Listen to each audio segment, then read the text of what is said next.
2018 was a pretty great year for Spider-Man.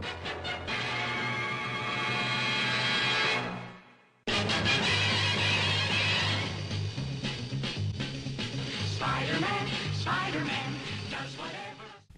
Even when creating Spider-Man, Stan Lee and Steven Ditko wanted to put the hyphen in Spider-Man's name to help distinguish him from Superman. We now welcome to Larry King Live the most famous name in American comic book history. The writer Stan Lee, the co-founder, Spider-Man. How did it come about? Well, I had already done the Fantastic Four and the Hulk, and we were on a roll, and we decided, let's get another hero. And I thought to myself, okay, but the thing with a superhero that you have to get is a unique superpower. Well, we already had somebody who was the strongest guy in the world, somebody who could fly and so forth. I was thinking, what else is left?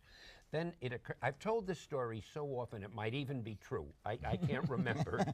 But I was sitting and I saw a fly crawling on the wall. And I said, wow, suppose a person had the power to stick to a wall like an insect. So I was off and running, and I thought, what'll I call him? I tried Mosquito Man, that didn't have any glamour. Insect Man, that was even worse. I went down the line, and I got to Spider-Man. It sounded mysterious and dramatic, and lo, a legend was born. Was it a hit right away? Yes. And I'll tell you something funny about that. Nobody wanted me to do it. My publisher, when I suggested the idea, he said, that's the worst thing I ever heard of. Why? People hate spiders. You can't call a hero Spider-Man. When I said I wanted him to be a teenager, that's where he started, he said to me, you don't understand, Stan. A teenager can only be a sidekick. He can't be the hero. Robin. Then when I said I want him to have a lot of personal problems and nothing ever goes right for him, he said, Stan, don't you know what a hero is? So he wouldn't let me do it. Who came up with the way he looks? Steve Ditko. Steve designed the character. The colors? Everything about the costume. And he also gave it such personality, the way, you know, it's an interesting story. Jack Kirby was probably the greatest comic book artist around. And I worked with him. We collaborated on so many strips, the Fantastic Four, the Hulk, the X-Men. And I wanted Jack originally to do the Spider-Man, but I didn't want Spider-Man to look heroic. I wanted him to be just a typical nebbishy kind of guy. And I mentioned that to Jack, but Jack was so used to drawing Captain America and characters like that. When he gave me the first couple of pages, I said, no, you got him looking too heroic. So I gave the strip to Steve. It didn't matter to Jack. Nobody knew it would be a big strip, and Jack was busy doing all the other books. Steve was just perfect for it. He got that feeling of an average guy who turned into a hero and still had problems. One of the aspects I love about Spider-Man is that anyone can be inside the mask. So as a kid growing up wearing that cheap plastic mask covering your face, and if you were lucky enough to be able to shoot that awesome web shooter toy, it really made you feel like Peter Parker.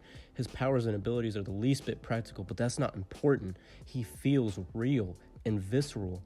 Like you could actually go to Queens and see him swinging around and interacting with the residents of New York.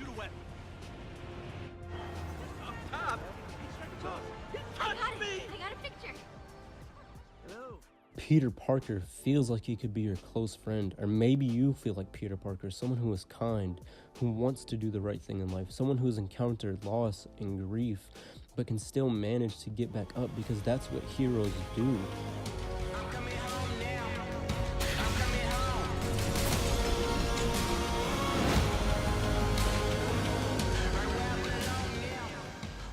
It is easy to be overpowered. It is easy to be jaded. Peter Parker does not make the easy choices.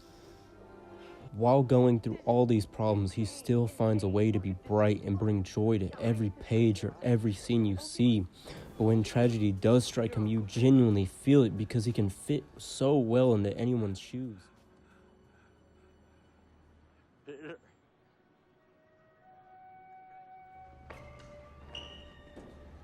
Hey. Hey. I thought you had calculus fifth period. Yeah, I was just doing some homecoming stuff. Hey, look, Okay, so I know a lot of people don't think Homecoming is the perfect representation of Spider-Man, and I can agree, but there is one scene that I really particularly enjoy.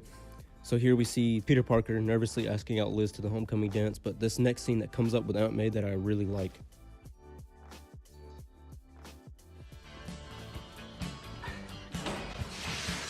May, I need your help.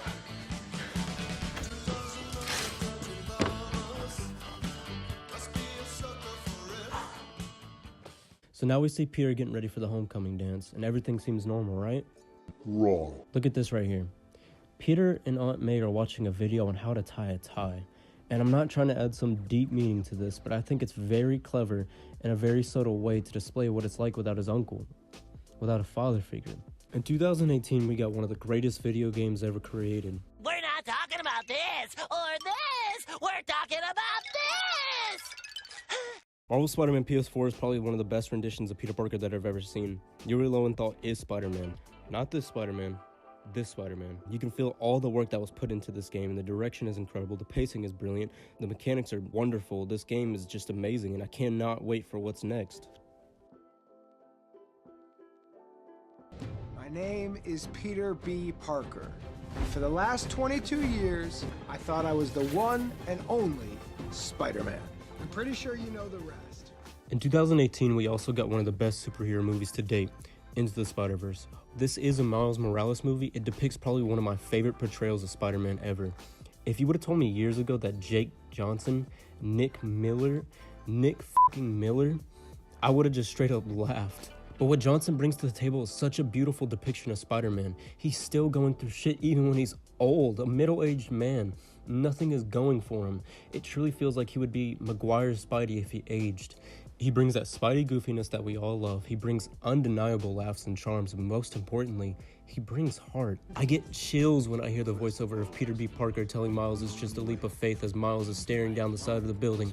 The directors and people who made this film did such an amazing job of making Peter a mentor figure without it taking away the shine of a Miles Morales story. I can't praise this film enough.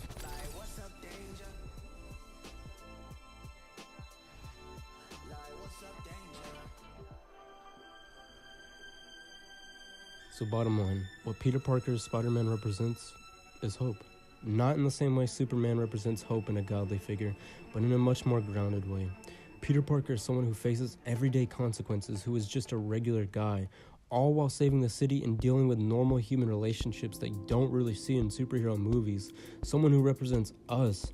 In almost every live action and animated version of Peter that we see, most of the time he has nothing going for him. He's just a goofy, dorky kid or young adult that wants to help guy, you want to do your part, make the world a better place, all that, right? Yeah, just looking out for the little guy. It's what it is.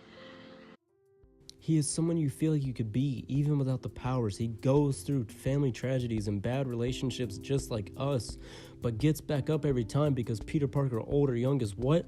Let's hear it one more time. Just a regular guy. There's only one Bruce Wayne, there's only one Clark Kent, but anyone can be behind that mask.